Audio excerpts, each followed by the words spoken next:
அனைவருக்கும் வணக்கம். என்றும் மாணவர்கள் நலனில் உங்கள் இம்பல்ஸ். இன்னைக்கு நம்ம என்ன தமிழ்ல என்ன வகுப்பு பார்க்க போறோம்னா 10ஆம் வகுப்பு பள்ளி பாட புத்தகத்தில் இருக்கக்கூடிய வலுநிலை, வளாநிலை, வலுவமைதி அப்படின்னு சொல்லிட்டு நம்ம என்னென்னு பார்க்கலாம்.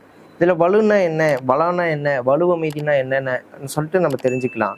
முதல்ல பாருங்க, வலு அப்படின்னா என்னன்னா இலக்கண பிழைகளுடன் வந்தால் அவை வலு எனப்படும். ஆக்சுவலாக நம்ம ஒரு இலக்கணத்தை எழுதுறோம் அப்படின்னா அது ஒரு பிழை இருந்ததுன்னா அதுக்கு பேர் என்னது, வலு அப்படின்னு சொல்லிட்டு பொருள்.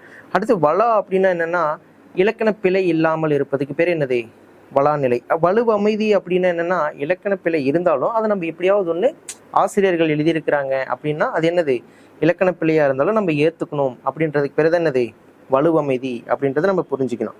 இதில் பாருங்க, முதல்ல வலு எத்தனை வகைப்படும், 7 வகைப்படும் அப்படின்னு சொல்லிட்டு நம்மளுக்கு தெரியும். ஓகேங்களா? அப்போ வலு அப்படின்னா அதுக்கு ஆப்போசிட் என்ன கொடுத்துருக்காங்க, வளாநிலை. அப்போ ஒரு சொற்கள் பிழையுடன் கொடுத்துருக்காங்க, அந்த சொற்கள் அப்படியே பிழையை திருத்தி கொடுத்துருக்காங்க, அதுக்கு பேர் என்னது, வளாநிலை அப்படின்றத நம்ம தெரிஞ்சுக்கணும். இதில் எத்தனை வகைகள் சார் இருக்குன்னு சொல்லிட்டு நான் ஆல்ரெடி சொல்லிட்டேன். 7 வகைகள் இருக்கு. அது என்னென்னு பாருங்க, திணைவலு, பால்வலு, இடவலு, காலவலு, வினாவலு, விடைவலு, மரபுவலு அப்படின்னு சொல்லிட்டு 7 வகைகள் இருக்கு. இது ஒன்று நம்ம என்னென்னு பார்க்கலாம். முதல்ல பாருங்க, திணைவலு. திணை அப்படின்னா என்னதுன்னா மொத்தம் திணை எத்தனை வகைப்படும், 2 வகைப்படும். என்னென்னது, உயர்திணை, அக்ரிணை அப்படின்னு சொல்லிட்டு 2 இருக்கு. இப்போ உயர்திணைன்னா யாரு, மனிதர்களாகிய நாம்பல். அக்ரிணை என்னது, மிருகங்கள், இது மாதிரி எல்லாமே வந்துடும். ஓகேங்களா? இதில் பாருங்க, செலியன் வந்தது அப்படின்னு சொல்லிட்டு கொடுத்துருக்காங்க. அப்போ செலியன் வந்ததுன்னு அப்படின்னா செலியன் அப்படின்றது உயர்திணை. ஒரு உயர்திணை கொடுத்துருக்காங்கன்னா கடைசியில் இருக்கக்கூடிய வார்த்தையும் உயர்திணையில தான் இருக்கணும். அதே மாதிரி ஒரு அக்ரிணை கொடுத்துருக்காங்கன்னா கடைசியில் இருக்கக்கூடிய வார்த்தைகளும் அக்ரிணையில தான் இருக்கணும். இப்போ செலியன் அப்படின்றது உயர்திணையிலே கொடுத்துட்டு வந்தது அப்படின்றது அக்ரிணையில கொடுத்துருக்காங்க. அப்போ திணையே என்னாச்சு, மாறி போச்சு. அப்போ இதற்கு என்ன பெயர்னா திணைவலு அப்படின்றத நம்ம புரிஞ்சுக்கணும். அப்போ அது திருத்தி அமைக்கப்பட்ட சொற்கள் என்னன்னா செலியன் வந்தான். இப்போ புரியுதுங்களா, செலியன் வந்தான். அடுத்து பாருங்க, பால்வலு. பால் எத்தனை வகைப்படும், 5 வகைப்படும். ஆண் பால், பெண் பால், பலர்பால், ஒன்றன் பால், பலவின் பால், இது மாதிரி 5 வகைகள் இருக்கு. இதுல பாருங்க, கண்ணகி உண்டான் அப்படின்னு கொடுத்துருக்காங்க. ஆக்சுவலா கண்ணகி அப்படின்றது ஒரு பெண்ணுடைய பெயர். கடைசியில என்ன கொடுத்துருக்கணும் அப்படின்னா ஒரு பெண்ணுடைய பெயர்களை கொண்டுதான் நிறைவு செஞ்சிருக்கணும். அவங்க என்ன கொடுத்துருக்காங்கன்னா கண்ணகி உண்டான் அப்படின்னு கொடுத்துருக்காங்க. அப்ப உண்டானுக்கு பதிலாக என்ன வரும்னா உண்டால் வந்திருக்கு. அப்ப இங்க பால் வகைகள் மாறி வர்றதுனால இதுக்கு என்ன பேருனா பால்வலு அப்படின்றத நம்ம புரிஞ்சுக்கணும். அடுத்து பாருங்க, இடவலு. இடவலுன்னா என்னன்னா ஒரு இடத்துக்கு தகுந்த போல நம்ம என்ன பண்ணணும் அப்படின்னா முன்னாடி இருக்கக்கூடிய வார்த்தைகளும் இருக்கணும். ஓகேங்களா? இப்போ தன்மை, முன்னிலை, படர்க்கை அப்படி இருக்குன்னா நான் என்னை பற்றி சொல்கிறேன், ஒரு தன்மையை பற்றி குறிக்கணும்னா பின்னாடி இருக்கக்கூடிய வார்த்தைகளும் தன்மையில தான் முடியணும். முன்னிலையில் ஸ்டார்ட் பண்ணுறேன்னா பின்னாடி இருக்கக்கூடிய வார்த்தைகளும் முன்னிலையில் தான் முடியணும். படற்கையில் தொடங்குறேன் அப்படின்னா படற்கையில் தான் முடியணும். இதுதான் விதி. இதில் பாருங்க, இடவலுல நீ அப்படின்றது முன்னிலை. ஓகேங்களா? நான் அப்படின்னா என்னது, தன்மை. நீ அப்படின்னா முன்னிலை.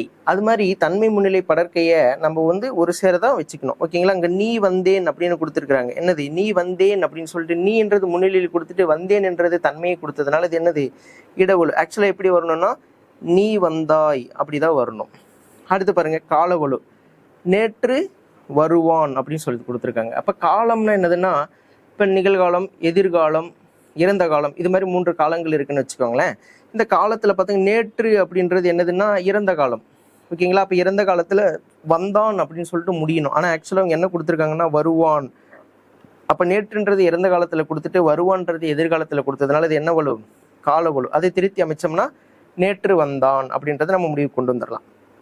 அடுத்து வினாவலு. ஓகேங்களா? வினாவலுன்னா என்னன்னா ஒரு விரலை காட்டி சிறியதோ பெரியதோ என கேட்டல். ஓகேங்களா? ஆக்சுவலா என்னன்னா ஒரு கொஸ்டினே தப்பா கேட்கறது. ஓகேங்களா? இப்போ ஒரு விரலை மட்டுமே காமிச்சு இதில் எது பெரியது எது சிறியதுன்னு கேட்டா என்ன சொல்லுவாங்க, இது வினாவே தப்பா இருக்கு இல்லையா? அப்ப இது என்னது, வினாவலு.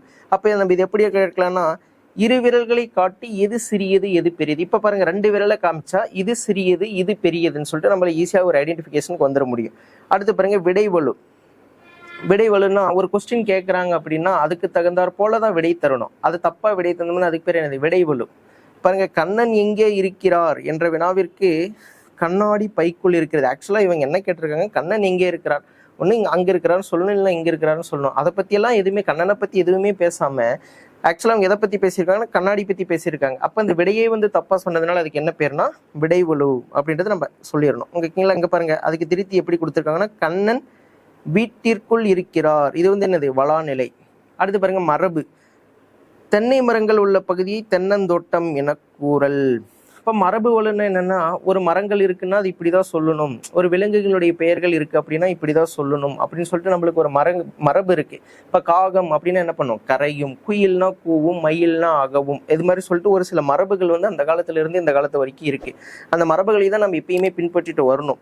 இதுல பாருங்க, தென்னை மரங்கள் உள்ள பகுதியை தென்னந்தோட்டம் என கூறல். தென்னந்தோட்டம்னு சொல்லக்கூடாது, மரபுப்படி என்ன சொல்லணும்னா தென்னந்தோப்பு அப்படின்னு தான் நம்ம சொல்லணும். ஓகேங்களா?